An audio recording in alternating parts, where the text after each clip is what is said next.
Kemudian uji kompetensi tadi sudah saya sampaikan. Nah, dikti juga jangan ngobrol izin, pendirian pendidikan kedokteran, perawat dan lain-lain sudah saya sampaikan di sini, Pak. Tolong Pak, malu kita Pak dengan luar negeri Pak. Banyak kita ngirim nurse, tapi nggak pernah banyak Pak yang ditolak. Karena apa? Karena kompetensinya nggak memadai. Perawat Pak, banyak Pak, abal-abal Pak. Jadi jangan lagi keluarkan izin untuk sekolah keperawatan, kebidanan yang abal-abal.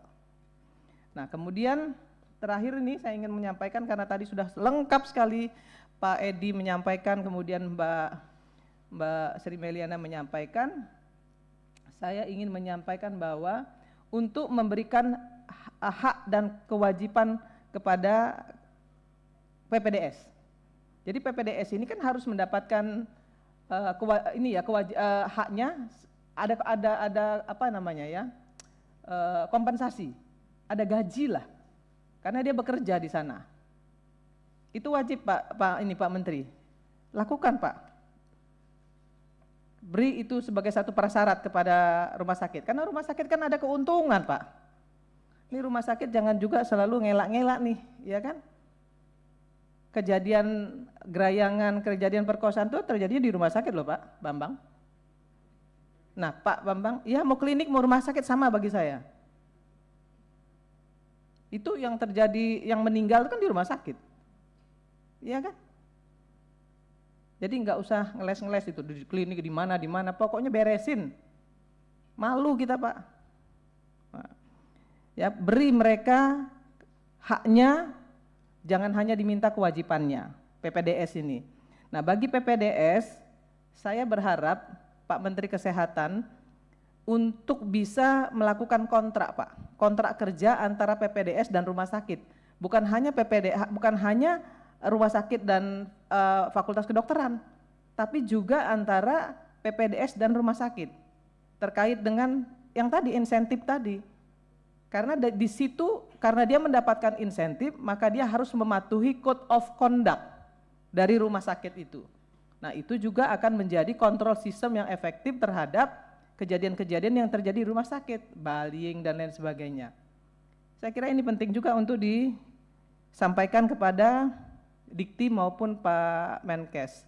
Sekali lagi saya ingin menyampaikan, dari semua yang kita bicarakan hari ini, perbaikan tata kelola etika profesi, disiplin profesi, hukum, Pak Menkes sekali lagi lakukan, ya, lakukan menjadi prasyarat bagi semua dokter dalam harus melakukan uji kesehatan mental secara berkala, 6 bulan sekali atau 1 tahun sekali, silakan. Jadikan itu prasyarat, kalau mau dapat STR atau SIP harus lakukan uji itu, kalau enggak itu enggak usah kasih. Saya kira itu penting banget bagi kita semua dan kita harus membuka diri lah, ya. Ini kadang-kadang nih dokter-dokter ini selalu elitis Pak, ya, elitis banget gitu, merasa dirinya tuh apa ya, nggak tersentuh gitu. Jadi ini rahasia. Jangan sampai masyarakat tahu kalau ada terjadi sesuatu, nanti masyarakat nggak percaya dan lain sebagainya. Itu menjadi alasan sehingga kemudian semua persoalan yang ada di kedokteran itu nggak pernah terselesaikan. Nah ini nggak boleh lagi terjadi. Kita semua membuka diri, Komisi 9 mendukung penuh. Nah sekarang Dikti juga sudah mulai terbuka, harus terbuka Pak. Tolong diingat, ya, jangan sampai ada uji kompetensi lagi Pak, yang sampai lebih dari sekian itu nggak perlu Pak.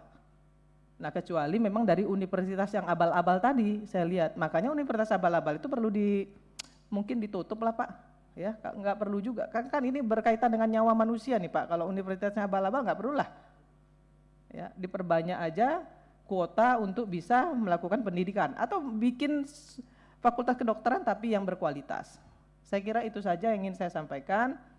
Saya mendukung penuh apa yang disampaikan Pak Menteri, juga Pak dari Dikti, ya.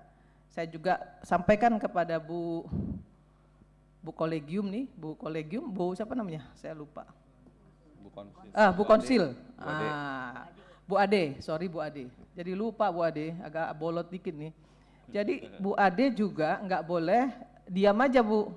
Ibu punya tanggung jawab moral dan punya hak.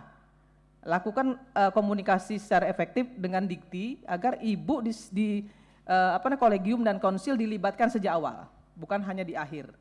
Ya, karena itu menjadi tanggung jawab moral ibu, ya, bersama dengan dikti untuk bisa membuat mahasiswa ini betul-betul mahasiswa yang berkualitas, ya, baik secara pendidikan maupun secara moral. Saya kira itu saja pimpinan, terima kasih. Saya tutup dengan wallahul muwaffiq ila aqwamit thoriq. Assalamualaikum warahmatullahi wabarakatuh.